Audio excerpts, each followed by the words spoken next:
जुन गोकिम। क्या गोकिम लुकिज्म का final villain है या फिर कुछ और? हेलो क्यूटीज, कैसे हो? तो आज हम बात करेंगे जुन गोकिम की। क्या वो लुकिज्म का फाइनल विलन हो सकता है या फिर वो एक ब्रोकन कैरेक्टर है? गोकिम एक मिस्ट्री है, हमें उसके बारे में कुछ भी नहीं पता। हमने गोकिम को सबसे पहले चैप्टर नंबर 55 में देखा था, भास्को की पास्ट स्टोरी में, और अभी 550 से भी ज़्यादा चैप्टर आ चुके हैं, पर हमें उसके बारे में पीटीजे ने कुछ भी नहीं बताया है। बस हमें इतना पता है कि वो अपने मास्टर को मार के भाग गया था, पर उसने ऐसा क्यों किया था ये भी नहीं बताया गया। हमें सारे कैरेक्टर्स के बारे में कुछ ना कुछ पता है, जैसे जेम्स ली वो चार्ल्स चॉय से रिलेटेड है, गन पार्क वो सेनगन का बेटा है, और कीटे किम वो गेब्रम किम का बेटा है। पर हम जुन गोकिम के बारे में कुछ भी नहीं जानते हैं, अभी भी वो एक मिस्ट्री है। गोकिम फाइट करते समय बेटो का यूज़ करता है। बेटो एक जापानीज टेक्निक है जिसका इस्तेमाल निंजास और समुराई किया करते थे। बेटो एक्सपर्ट टेक्निक एक ऐसी कला है जिसमें तलवार को सेज से निकालते ही उसी मूवमेंट से बार किया जाता है। इसमें स्पीड, टाइमिंग और अवेयरनेस और डिसिप्लिन सबसे ज़्यादा इम्पोर्टेंट है। बेटो टेक्निक के 4 मेन स्टेज हैं। पहला नुकित्सुके, तलवार को सीध से निकालना और तुरंत पहला कट मारना, जैसे डायगोनल कट, हॉरिजॉन्टल कट या स्टेप भी करना हो सकता है। दूसरा क्रित्सुके, पहला बार करने के बाद लगातार फॉलो अप स्ट्राइक मारना। तीसरा चिबुरी, तलवार में लगे खून को झटकना। चौथा नोटो, तलवार को दोबारा सीध में रखना। ये स्टेप बहुत इंपॉर्टेंट माना जाता है क्योंकि निंजा या समुराई को हर समय नेक्स्ट अटैक के लिए तैयार रेडी रहना चाहिए। वैसे तो मैं बेटो के बारे में और ज़्यादा एक्सप्लेन करता, पर वीडियो बहुत ज़्यादा लंबी हो जाएगी, तो इस टॉपिक पे हम कभी और बात करेंगे। गोकिम इतना ज़्यादा खतरनाक होने के बाद भी गन पार्क से कैसे हार गया, वो भी इंजर्ड गन से कैसे हार गया, ये तो सोचने वाली बात है। क्या वो उससे जानबूझ के हारा था या वो उसका एक प्लान था? वेल, ऐसा हो सकता है।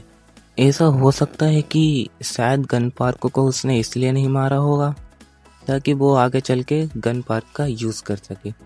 हाँ, मुझे पता है कि गन के पास ब्लैक बोन्स हैं, गोकिम उन्हें नहीं काट सकता, पर अगर गो के हाथ में होरंग स्वॉर्ड लग गई तो वो गन की ब्लैक बोन्स को आसानी से काट देगा।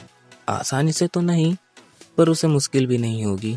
अब अगर मैं कहूँ कि मुझे ऐसा भी लगता है कि गोकिम लुकिज्म का फाइनल विलन हो सकता है, तो वो है उसका चाइल्डिश बिहेवियर। वो हमेशा हंसता खेलता रहता है ताकि वो अपनी रियल पर्सनैलिटी को छुपा सके। उसने सीक्रेट दोस्त बनाए, ये हमें नहीं पता कि आखिर उसने ऐसा क्यों किया। उसे पैसों से प्यार है, ये बात तो हमें सब जानते हैं। अगर उसे वाकई में पैसों से प्यार होता तो वो चार्ल्स चॉय को कभी बिट्रे करता ही नहीं। शायद उसका प्लान कुछ और है, वो कुछ बड़ा करना चाहता है। अब आप में से कुछ लोग सोच रहे होंगे कि गोकिम तो कमज़ोर है क्योंकि वो गन पार्क से वन साइडेड हारा था और वो कीटे किम से भी डरता है। तो उन लोगों को मैं बता दूं कि जुन गोकिम जिस स्वॉर्ड मार्शल आर्ट टेक्निक का यूज़ करता है, और अगर उसके हाथ में उसकी होरंग स्वॉर्ड लग गई तो वो सेकंड जनरेशन और फर्स्ट जनरेशन को गाजर मूली की तरह काट देगा। और टॉप टियर कैरेक्टर जैसे gun park, Tom Lee, Kite किम और जेम्स ली, वो भी उससे नहीं बच पाएंगे। सिर्फ पीटीजे ही कुछ प्लॉट आर्मर देकर उन्हें बचा सकते हैं। होरंग स्वॉर्ड और गोकिम के बटोजुत्सु के ऊपर मैं एक फुल एक्सप्लेनेशन वीडियो लाऊंगा कभी, जिससे तुम लोगों को समझ आ जाएगा कि गोकिम कितना ओवर पावर्ड कैरेक्टर है। और उसके बाद आपके दिमाग में कभी भी ये नहीं आएगा कि गोकिम एक कमज़ोर कैरेक्टर है। गोकिम का फाइटिंग स्टाइल पूरे पीटीजे में सिर्फ गोकिम ही यूज़ करता है और इसे कॉपी करना लगभग नामुमकिन है। गोकिम इतना ज़्यादा स्ट्रॉन्ग होने के बावजूद भी गन से हार गया और कीटे किम के पोक करने के बावजूद भी उसने कुछ नहीं किया। इसका तो एक साफ मतलब है कि पीटीजे उसका ऑरा कम कर रहे हैं ताकि लोगों का ध्यान गोकिम से हटता चला जाए। पर वहीं मुझे दूसरी तरफ ये भी लगता है कि गोक्यूम एक ब्रोकन कैरेक्टर है जो अपने दर्द को छुपाने के लिए बच्चों जैसी हरकतें करता है और उसने ट्रेनिंग के दौरान गलती से अपने मास्टर को मार दिया होगा, क्योंकि गोक्यूम की स्वॉर्ड मार्शल आर्ट टेक्निक ही ऐसी है जिससे वो लोगों को पलक झपकते ही काट दे। और यही कारण हो सकता है कि उसने अपनी औरंग स्वॉर्ड को भी अपने से दूर फेंक दिया होगा ताकि वो लड़ाई के बीच में किसी अपने को दोबारा ना मार दे। और ये होने के ज़्यादा चांसेस हैं। मुझे नहीं लगता कि गोक्यूम एक एविल कैरेक्टर होगा। अगर आपको वीडियो पसंद आई हो तो लाइक करना और सब्सक्राइब करना बिल्कुल भी मत भूलना। अगर आप चाहते हो कि मैं गोक्यूम पे एक और वीडियो लाऊं तो कमेंट्स में ज़रूर बताना। तो मिलते हैं अगली वीडियो में, तब तक के लिए बाय बाय।